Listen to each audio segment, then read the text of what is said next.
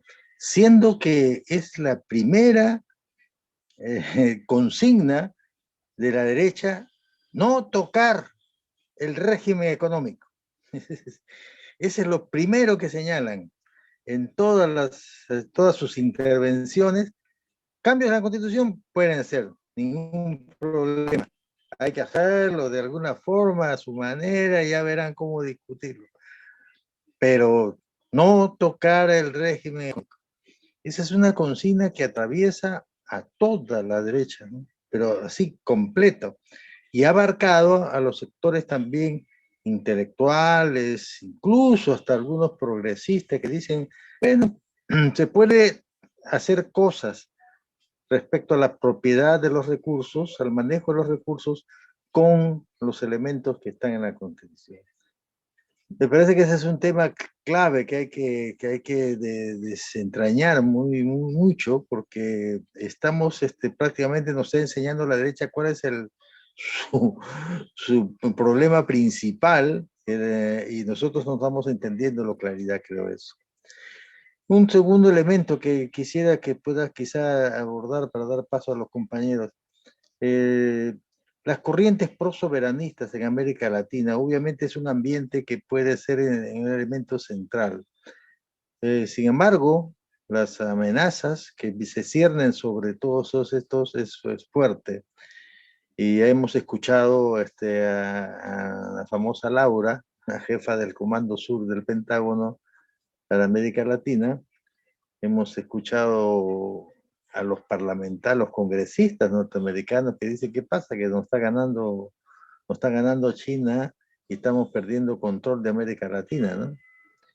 Y obviamente todo esto también tiene su reacción por parte de la derecha y del imperio en particular, alimentando voces reaccionarias, incluso hasta hispanistas, incluso hasta neofascistas. Creo que valía la pena un comentario sobre este tema porque en la caída del régimen imperial, en la caída de su hegemonía, digamos, que está sucediendo ahora por la vigencia cada vez mayor del multilateralismo, tiende a desarrollar acciones mucho más agresivas para mantener su dominio, ¿no? Y creo que tiene que ver mucho con los 200 años de la doctrina Monroe, que prácticamente es, como ya lo has señalado tú también, es copia y calco exacto de lo que Colón inmediatamente pensó. Dijo, no, acá está el sur, acá está el oro, de acá domino el mundo. Exactamente lo mismo que dice pues de Estados Unidos. Y este es un elemento que vale la pena que lo comente. Y el tercer elemento es qué hacemos con las empresas que ya Estados Unidos ya no tiene mucha presencia mayoritaria en Perú.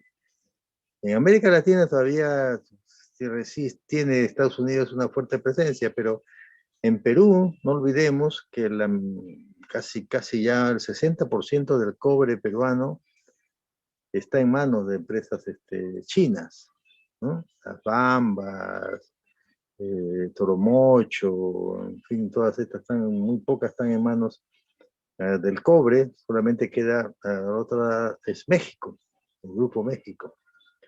Y obviamente no son capitalistas mexicanos, ¿no? Son inversiones internacionales, de BlackRock y todo el gran poder financiero internacional.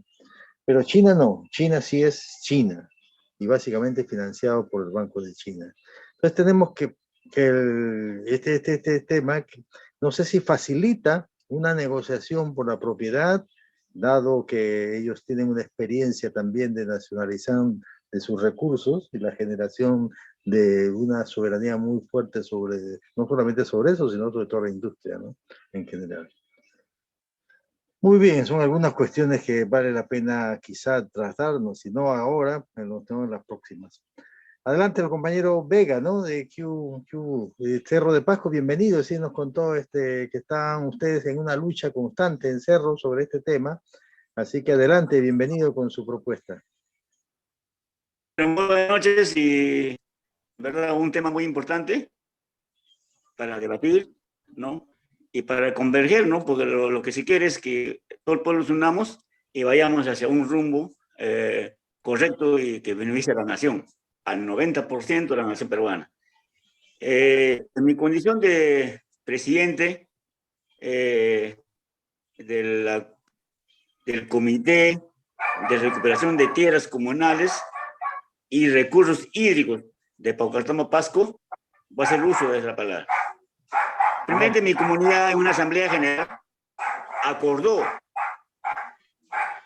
en la reunión de 30.000 comuneros que somos, acordamos la gran mayoría de esa asamblea, luchar por la propiedad de las riquezas que hay en el subsuelo, en el suelo, en el dominio marítimo, en el espacio aéreo. Nosotros somos de Paucartambo, tenemos 2 centrales hidroeléctricas y se llevan una millonada. ¿Pero qué nos dan a la comunidad? Un saco de abono cada año. Eso es lo que nos dan. Y para, como sabemos, el canon minero, ¿no? Las regalías mineras, no van pues a la comunidad, van al gobierno regional y van a los municipios. Entonces, a Paucartambo, a mi pueblo, a mi comunidad, lo que han hecho es juntar los 30 millones por 10 años para que el pueblo goce, igualito para la corrupción. Tomaron un fondo social y llegó a eso y no llegó a la comunidad. En función a eso, acordamos que la comunidad que Paucartambo debe ser propietaria de sus riquezas, debe ser propietaria de todo lo que es en suelo, subsuelo, que hay en nuestro límite, desde la propiedad. Es sencillo. Por ejemplo, en el caso de Paucartambo, han pasado, por ejemplo, digamos, la consulta previa. Han olvidado incluso muchos estudios de impacto ambiental. Entonces, lo que corresponde es una nulidad. Y la empresa Edgel se ha basado con toda esta corrupción que hay en el país y han logrado la concesión. Pues. Ya se va a cumplir los 30 años. Ahí queremos entrar a que la comunidad sea propietaria. En un proceso judicial anulamos la concesión y asumimos nosotros como comunidad, porque estas son nuestras tierras, estas son nuestras aguas. Pero hay un ingrediente, lo que le quiero felicitar al expositor, al señor Mesa, que habló muy bien, perfectamente, acerca de la propiedad. El tema, digamos, está en la Constitución. En el artículo 66 le da propiedad a las transnacionales. Ellos, sin ser peruanos, tienen propiedad en nuestro país. ¿Cómo así? Es mediante la concesión. El artículo dice, ¿no? Los recursos naturales, renovables y no renovables, son patrimonio de la nación. No dice propiedad de la nación. Nosotros no somos propietarios. Entonces, ¿quién es el propietario? Acto seguido dice, ¿no? Quien adquiere la concesión, adquiere un derecho real. Derecho real es propiedad. Entonces, ahí está la palabra. Entonces, ¿qué ha hecho la gente que han elaborado la Constitución del 93? ¿Qué han hecho? Han copiado el artículo 118 y el 122 de la Constitución del 79. Hay que leer los 2 artículos. Y ahí dice también esto. Los recursos naturales, renovables y no renovables, son patrimonio. No dice propiedad, el 79. En el 122 habla acerca de la concesión. En la concesión tiene derecho real. Fujimori la juntó los 2 y ha hecho el artículo 66. ¿Qué corresponde? ¿Qué tenemos que hacer? Tenemos que hacer, en nuestro caso, tenemos que modificar ese régimen económico. Ese es el régimen económico. ¿Por qué el régimen económico? Cuando le escuché a ustedes en la introducción, hay que ver qué parte cogemos al toro por las astas, qué parte. Nosotros consideramos que el régimen económico es la columna vertebral y el nervio central de una constitución.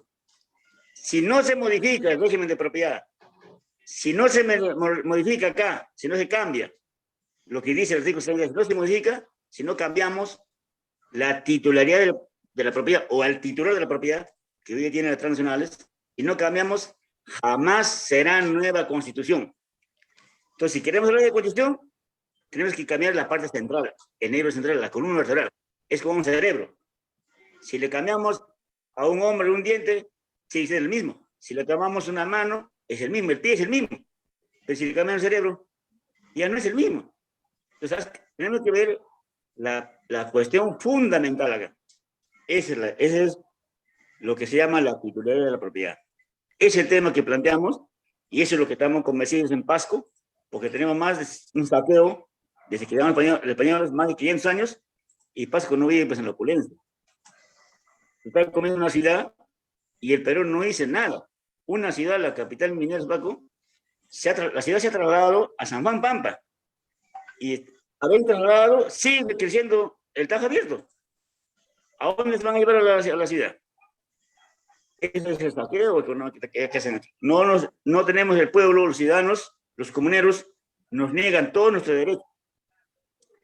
Entonces el tema es sencillo. Sea en esta constitución o la nueva constitución, lo que tenemos que cambiar es el régimen económico. Hemos planteado que se puede modificar. 72.000 firmas.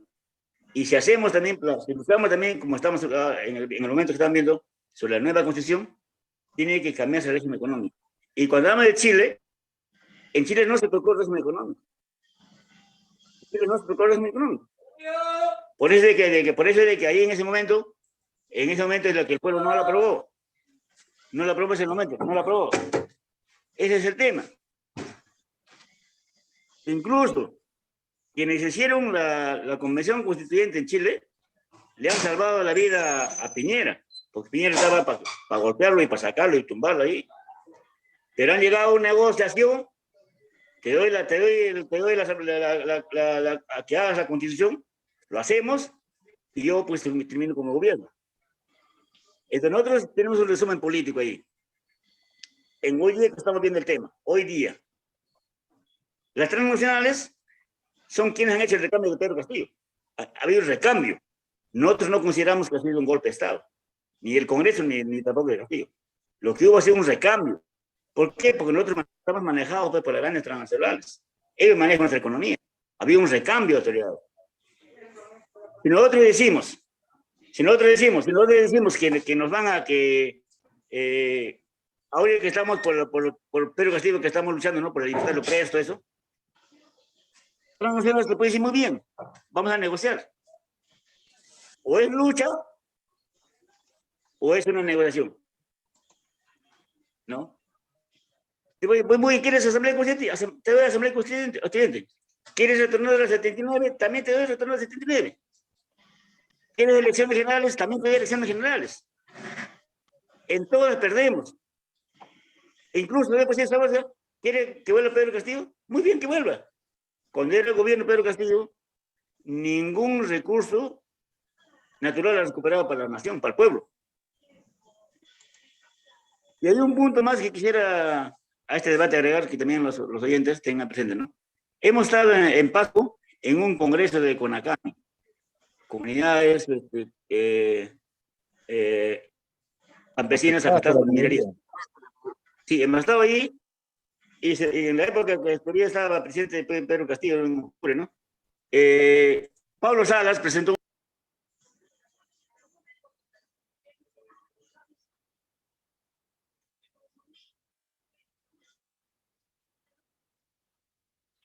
Creo que se le fue la señal al compañero, ¿no? Sí.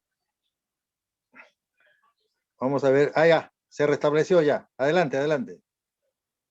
No se te escucha, tu audio está apagado. Ok. En ese congreso hubo un debate álgido, porque estamos hablando de Cerro Pasco, como llamamos la capital minera, ¿no? Todo es minería, digamos, un gran porcentaje. Y le cuestionamos a Pablo Salas. ¿Por qué? ¿Por qué no podemos nacionalizar? ¿Quiénes están hoy día en el poder? Están los fujimoristas, ¿no? Está toda la oligarquía, está la derecha. Mañana pasado va Pedro Castillo, ¿y para quién vas a trabajar tú? le vas a dar la nacionalización del litio aquí, a estos fujimoristas, a estos que están en el poder. Ese no es proyecto, es la lucha por la propiedad. Pues ahora quiero explicarle al tema en sí. Nosotros queremos la propiedad para los comuneros y para los ciudadanos, no para el Estado y no para quienes están usurpando la orilla del poder, ¿no? Que tienen ahí. Entonces queremos que las comunidades iniciemos este derecho de propiedad, iniciemos el ejercicio.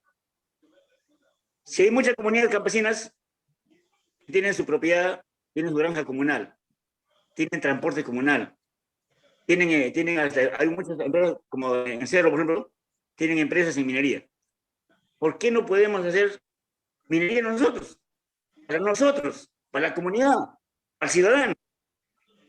¿Acaso no nos van a dar acaso la concesión? Si nos dan, si son nuestras tierras. Nosotros podemos hacerlo, de acuerdo a un proceso justo y correcto, ¿no? Y eso quiero también acá acusar a los estudiantes informales que hemos tenido un debate. Porque nosotros no somos solamente PAS, somos a nivel nacional. Y hemos tenido un debate con Hernando de Soto, en Ayacucho, un 7 de diciembre de 2019. Nosotros decimos la propiedad para la nación, para los ciudadanos, para los comuneros, para el pueblo. Él dijo no. Hasta el cuello de la botella, para el pueblo. Y todo esto del subsuelo, para transnacionales. Y decimos que fundamente la fundamentación filosófica, científica, jurídica, histórica, económica. ¿Por qué quiere eso? Y nosotros hemos hecho la fundamentación. Por eso es que ese debate, que fue un debate internacional, se ha traducido a varios idiomas, y lo saben en el mundo. De que ¿por qué es que el pueblo peruano quiere la propiedad de los recursos naturales para su desarrollo? Quiere, porque ahí hablamos del monto. ¿Cuánto es el monto que se llevan las transnacionales cada año? ¿Cuánto es el monto? Son más de 175.000 millones de dólares. Y lo que es clara. Compañero, le voy a dar acá el dato exacto, porque justamente me lo pidieron y lo pueden ver ahora en la página de Grupo Emancipador con el nombre "Nos roban más que los reyes de España". Dice, en cobre, el año 2019, tengo la estadística de casi 20 años de toda la extracción y la producción, pero el año 2019 solamente hay 2.456.440 toneladas de cobre producidas en el Perú por diversas empresas. Esto ha significado, a precio del cobre estamos poniendo pues a 9.000, en realidad ha subido ahora un poco más, ¿no? Está significando casi 22 billones de dólares. ¿Eh? Lo pueden ver ahí en el cuadro estadístico del mismo Ministerio de Energía y Minas, ¿eh? Y el 20% que se supone que se llevaba el rey, normalmente se suponía en cobre solamente 491 mil millones de dólares. Y en oro, la producción del 2019 solamente de 7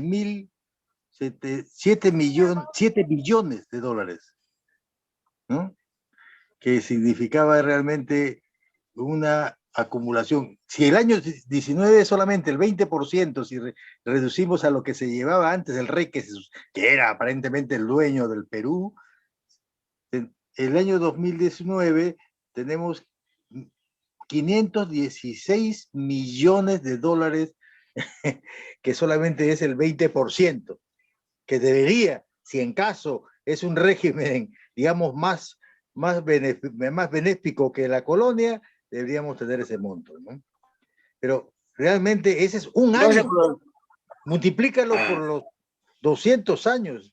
Están realmente, y creo que hay que llevarlo a eso a nivel de datos económicos, porque la gente tiene percepción, no tiene percepción de lo que se están robando, porque no solamente es dinero, sino están robando reservas, están destruyendo la naturaleza y no están respetando las cabeceras de cuencas por nada.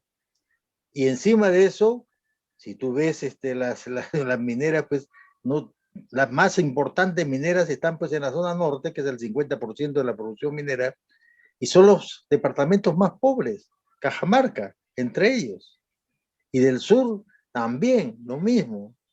Entonces, realmente tenemos argumentos suficientemente claros como para poder tomar como eje el tema de la soberanía y la propiedad de los recursos. Ahora, el debate, claro, sigue siendo como ustedes lo dicen y creo que lo plantean bastante bien hasta qué punto la propiedad es como en Estados Unidos, pues no, tú descubres petróleo ahí y eres rico al día siguiente.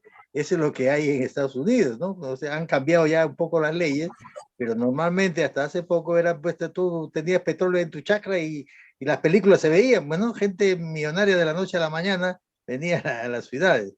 Pero bueno, se trata de encontrar la mejor fórmula que garantice que los principales centros andinos donde radica la minería por lo menos tengan la prioridad en un periodo determinado, porque tampoco la minería va a ser eterna, entiendo. La minería tiene su límite, sobre todo si un nuevo gobierno tendríamos que decir, pues, los que están en la cabecera de Cuenca, olvídense, ya no más, las concesiones se acaban, ¿no? Caso Tía María, por ejemplo, o algunas otras. Las que no están en cabecera de cuencas probablemente tengan una vida útil adicional de 15, 20, 30 años, dependiendo de lo que acuerde la comunidad. Si realmente significa para ellos algo importante mantenerlos y todos los recursos que se generan por esa mina, sea en cambios de propiedad, por supuesto, sean pues para los pueblos que están alrededor de la mina, sea la macrorregión sur o la macrorregión norte, o la nueva esquema de descentralización que se plantee. Pero entiendo perfectamente que el eje es la propiedad y el tema que estamos tratando ahora es justamente el tema del régimen económico y la propiedad de los medios, de los recursos naturales. Y creo que es un tema que merece la pena asociar a todos los colectivos que están en la perspectiva de una lucha por la soberanía del país y la capacidad del país de retener sus propios recursos para su beneficio. En eso estamos, compañero Vega, y creo que ya, compañero, para terminar la idea, ¿no? Ya. Nosotros, cuando se lleva a cabo la Revolución Francesa, ahí el pueblo consigue la soberanía. Se le quita la soberanía al rey, el rey era soberano. Claro. Ahora, el pueblo es soberano. El pueblo tiene el poder constituyente. Está en nuestras manos. ¿Qué pasa? Cuando elegimos presidente, cuando elegimos congresistas, estos, en nombre de nosotros, hacen mal uso de la soberanía que le hemos dado. Dan en concesión, entregan en propiedad nacionales. Y eso es lo que está pasando hoy día en las comunidades. Denunciamos desde acá este movimiento de liquidación a las comunidades. Las comunidades lo quieren liquidar. Y están ahí las mineras por todos lados, repartiendo dinero a todo el mundo. Si tú sales dirigente, mañana amaneces con casa en Lima, casa en Arequipa, en Cusco, en el norte. Entonces, todo es como se vende. Nosotros denunciamos que en nuestra comunidad se han vendido haciendo actas falsas, actas que nunca se hizo Asamblea General, un acta, comuneros de más de 3.000 comuneros que nunca han firmado, pero ya apareció y ya lo han registrado en registros públicos. Y mediante una donación que nunca han firmado ni nunca se llevó a cabo. Estamos en un proceso judicial, estamos denunciando ahí. Y eso queremos decir que quieren liquidar, no solamente uno en Pacoaltambo, en Pasco, sino en todo el país. ¿Y por qué decimos proyecto nacional? Es el tema que hay que quedar bien claro. ¿Por qué? La independencia, a media de su completo, o a media caña, fue un proyecto nacional. La libertad de los negros se pagó mucho, pagó poco por cada negro, fue un proyecto nacional. El problema del Guayna Salitre, para suplir el efecto que había que en esa época del boom que había, fue un proyecto nacional. La restauración de lo que pasó en la guerra con Chile, para recuperar nuestra economía, fue otro proyecto nacional. Lo que se planteó en esa época, la exportación que se plantó, también fue un proyecto nacional. En el 1920, se habló de la industrialización, también fue un proyecto nacional. De parte del pueblo, empezó la recuperación del suelo, las grandes tomas de tierras, las luchas por la tierra para quien trabaja, a un 40, primera demanda. Fue un proyecto nacional de todo un siglo. Hoy día, Hoy día tenemos este proyecto nacional de lucha por la propiedad de los recursos naturales para la nación. Es un proyecto nacional, así hay que entenderlo. Entonces, cuando vemos los grupos que presentamos, ¿cuál es tu proyecto? ¿Qué proyecto tienes? ¿Qué piensas? ¿Cuál es? Porque volver a la 73 no es proyecto nacional. La Asamblea Constituyente no es proyecto nacional, ¿no? O llevar mañana elecciones tampoco no es proyecto nacional. Proyectos nacionales son los que nos van a dar vida de acá a muchos años. Y cuando seamos propietarios, eso entendemos bien, nosotros como comunidades vamos a hacer una bolsita vamos a hacer para pagar la deuda externa. En un año pagamos la deuda externa. Y es mucha utilidad. En un año pagamos la deuda externa, libramos de todo. Pero sabemos que nos va a costar, no va a ser sencillo. Y convocamos a las comunidades, a los ciudadanos a nivel nacional, formar los comités de recuperación de tierras, formar los comités de recuperación de las riquezas, para nosotros, ñuganchikpa, para no ellos, para nosotros. Y ahí está el dinero para la salud, para la vida, para el trabajo, con la futura institución. Está el dinero para todo. Si los pueblos de Perú ya tuvieran eso, no habría pues huaicos en el norte. No habría, la gente estaría a salvo, estaría en lugares, no habrían en Lima la gente viviendo en los cerros, estarían viviendo en otro lado, otro lugar. ¿Por qué? Porque hay economía. No habría delincuentes que están robando ahí, porque no había, siempre el pueblo propietario, ¿de qué tiene que robar lo demás? ¿Celular, robando para acá? No. Estaría bien. Entonces la clave es la propiedad de los recursos naturales para la nación peruana. Así, muchas gracias. Cuando hay un debate, quisiera que nos invites. Tenemos muchas invitaciones y he aprovechado que el compañero Mesa, que me ha invitado, le doy un abrazo, y que no estamos en contra, sino esa es la forma de que cómo vamos a avanzar. No estamos en contra. Habló de Mariática, yo leí también una parte. Mira, cuando se llevó a cabo en otros países, se llevó a cabo los hechos, a todo el mundo en el Perú dicen traidores. No son traidores, son ciudadanos, son comunidades igual que nosotros, son nuestros hermanos. No podemos decirle tratarlo de lo peor, no. Equivocados o no, somos comuneros, somos ciudadanos peruanos. Nosotros vamos a solucionar. Podemos tener ideas contrarias, actitudes contrarias, criterios contrarios, hasta posiciones, pero son dentro del pueblo. Estamos acá. ¿Nos podemos equivocar? ¿Quién no se ha equivocado? ¿Acaso no hemos salido de noche a la luz? No.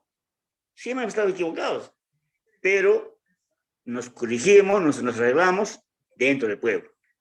Y de un día saldrá a la luz. Ya, este proyecto que va a unir al 90% de la nación. Vamos con esto.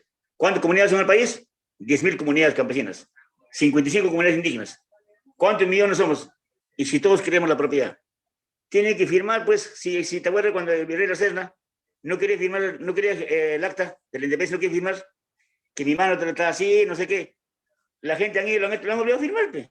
Igual en el Congreso, pero no quieran firmar el proyecto de ley, lo vamos a obligar a que firmen. Porque somos la mayoría, somos el poder constituyente, somos el soberano. Así, muchas gracias, muy agradecido.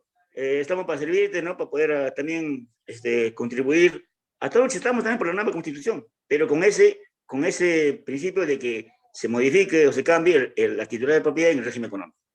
Muy agradecido, buenas noches por darme esta oportunidad.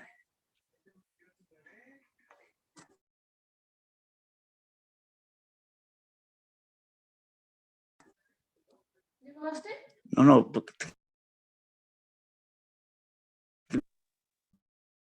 Compañero Jorge, su micro está silenciado. Ay. Ahora sí. Sí, compañero, efectivamente, lo que le estaba diciendo es de que el día martes lo invito para que puedan conversar también sobre este tema. Vamos a continuarla y básicamente el tema del articulado constitucional que nos garantice la soberanía y la propiedad de los recursos naturales para la nación. Y ahí yo creo que vamos a poder tener un elemento más de discusión. Va a estar el compañero Mario Larriba, que ya tiene toda una propuesta desarrollada sobre ese tema. Y respecto a las comunidades campesinas, es un tema que sí estamos trabajando. Les invito el día jueves también. El día jueves vamos a trabajar con el compañero de Puno el tema de la democracia comunitaria, porque es cierto lo que usted señala, el neoliberalismo en general, las empresas mineras en particular, han desatado una ofensiva para destruir, fragmentar las comunidades campesinas. Y no solamente las empresas extranjeras, es el propio Estado. Como ustedes saben, han creado proyectos para familias comuneras, padres comuneros, niños comuneros, mujeres comuneras, hago negocios comuneros para los comuneros que están al lado del río, para los comuneros que están en parte alta. Es decir, han dividido las comunidades del Estado y por su lado las empresas mineras, como usted sabe muy bien, han estado trabajando con un equipo en este caso se llaman equipos sociales, que le llaman ellos, que están trabajando uno por uno con los clientes para ofrecerles créditos en camioneta y que le alquile las compañías, ofrecerles sus préstamos para que compren sus casas, qué sé yo, en diferentes sitios. Han habido, y en las comunidades se han roto por esa razón, se han destruido. Por eso es que es importante levantar nuevamente toda esta propuesta y sobre todo lo más importante, recoger las experiencias de Puno, que va a estar el jueves con nosotros los compañeros del Consejo de Autoridades Originarias de Puno, en la cual han puesto elegir su propia autoridad y es hacerla respetar ante las instancias de gobierno y asumir el control de su territorio, por lo menos a nivel de que cualquier proyecto que pase por ahí, cualquier cosa que se desarrolle en su territorio, incluso la cuestión militar, tenga que pasar por la venia de la comunidad. Esa es una experiencia que ya está en marcha, que ya está desarrollándose. El día jueves vamos a trabajar con el compañero Rubén Darío Pasa, que es miembro del Consejo de Comunidades Originarias, este tema, que tiene que extenderse en todo el país, sobre todo en las partes nortes en las cuales las comunidades andinas han perdido, se han fraccionado, se han dividido. Han habido casos realmente lamentables que usted conoce muy bien porque los ha mencionado, nosotros los conocemos, los hemos identificado, casos que las mineras han posesionado a la fuerza a un comunero y le han comprado la propiedad en pleno nevado para poder negociarla, en fin, hay cientos de casos de ese tipo. De manera que el día jueves vamos a trabajar el tema de la democracia comunitaria, la experiencia de Puno en particular, que es sumamente importante, muy rica en contenido, y a partir de ello vamos a desarrollar toda una campaña también para fortalecer las comunidades y sobre todo con esta digamos, plataforma básica de tener un control de su territorio, inclusive las propiedades mineras. Muy bien, compañero Mesa, va a entrar entonces un cierre de este evento con todos los comentarios que ha podido anotar y agregarles algunas que le ha faltado en su exposición. Adelante, compañero Mesa. Muchas gracias. Y gracias también por la participación, compañero Víctor, que da un concepto muy interesante, ¿no? Este tema del recambio. Yo creo que eso es necesario reflexionarlo y de repente aclaro un poco más la idea. Porque realmente la dimensión de la lucha política no es de dimensión nacional. Definitivamente no podemos ver a quién está conduciendo la reacción, la opresión, la represión, el querer mantener este estado de cosas a los administradores locales de los intereses imperialistas en nuestra patria. Realmente el grupo contra el cual nos enfrentamos rebasa las fronteras nacionales, tiene una presencia en todo nuestro continente y también en la humanidad y en el planeta en su conjunto. Y yo creo que es necesario consolidar esa perspectiva y en esa perspectiva esta percepción del recambio que ha habido en esta situación entre Castillo y Dina es muy adecuado, me parece. Hay que verlo un poco más en ese aspecto. Por otro lado, se me ha venido a la memoria la primera declaración de La Habana, la segunda declaración de La Habana, en donde reiteran el derecho de los pueblos a ser soberanos de sus recursos naturales como condición básica para una soberanía política y de posibilidad de desarrollo y, como dice el hermano Víctor, la posibilidad de satisfacer las necesidades básicas de todas nuestras poblaciones, del pueblo en general. Tiene razón también cuando dice eso. Y también recuerdo que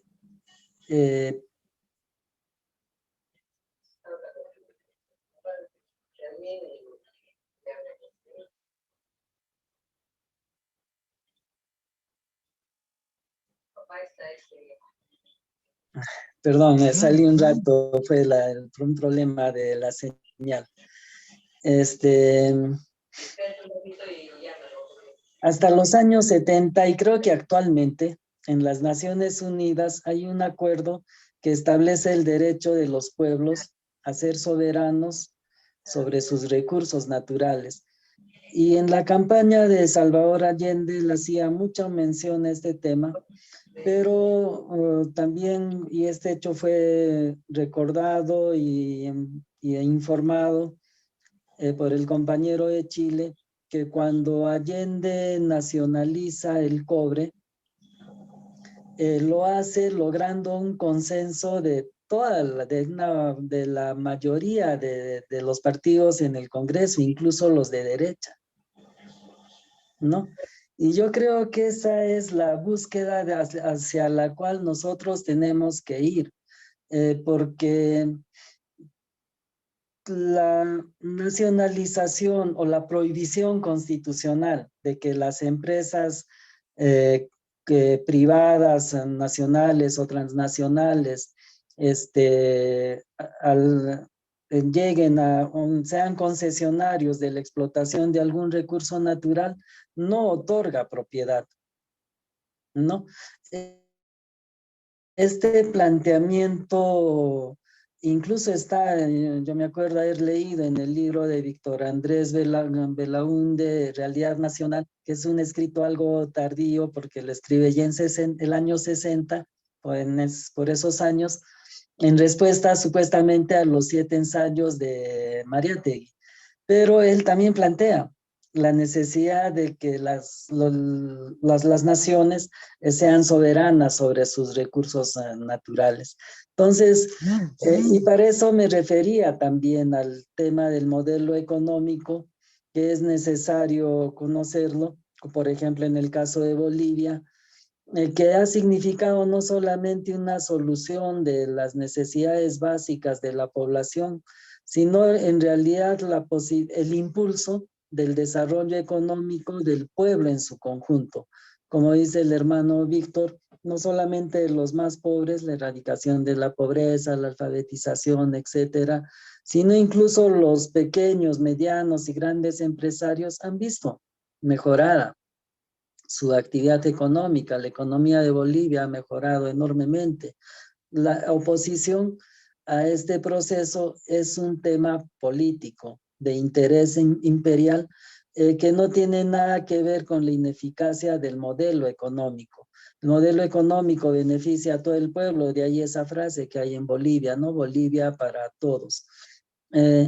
Y esto está relacionado también con el tema que preocupa a muchos, el tema de la presión, del factor represivo, del factor militar, que ya no es solamente nuestro ejército, sino también el Comando Sur con su generala, que sientan una presencia muy importante en nuestras tierras, y la declaración abierta de que el control sobre los recursos naturales es un tema de seguridad nacional. Pero Cuba nos da el ejemplo de que solo la unidad popular puede neutralizar esta amenaza militar, y también en Bolivia encontramos el ejemplo de que la más amplia unidad popular con un objetivo claro y contundente y profundo puede neutralizar el tema de la cuestión militar, policial y represiva en su conjunto, incluido el de los medios de información, ¿no? Sí apertura una confrontación política, pero solo la unidad popular, en torno a un objetivo político claro, que es el de los recursos naturales, que además representa un régimen económico que puede beneficiar a la gran mayoría, si no a la totalidad de los peruanos. Solamente saldrían medianamente perjudicados las empresas transnacionales. Entonces, es posible generar una hegemonía. Y ahí va el tema que hacemos. La más amplia propaganda en este punto específico. No podemos caer en distraernos con cuestiones antropológicas, sociológicas, literarias, étnicas, etcétera, sino hay que centrar en la claridad del mensaje, en que el objetivo fundamental e importante es cambiar el régimen económico, cambiar el modelo económico y construir desde las bases populares un nuevo Estado que garantice la participación de las organizaciones y de los ciudadanos en su conjunto en el proceso de toma de decisiones, ¿no?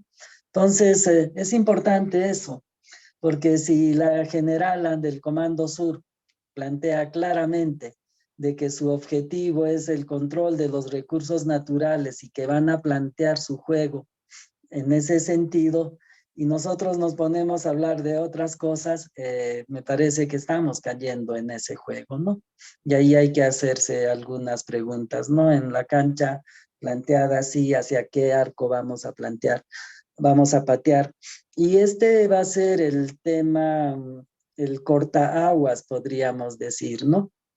Quienes evaden este tema, quienes lo mediatizan, quienes quieren plantear otros temas distractivos o quienes finalmente solo lo silencian, van a estar pues en el lado de las fuerzas que se oponen a un proceso de transformación y las fuerzas que vamos a seguir insistiendo en esto, pero con esta característica de que lo que vamos planteando, lo que se va a construir en el régimen económico, con la modificación del régimen de propiedad de los recursos naturales, va a beneficiar a todos los peruanos, en primer término.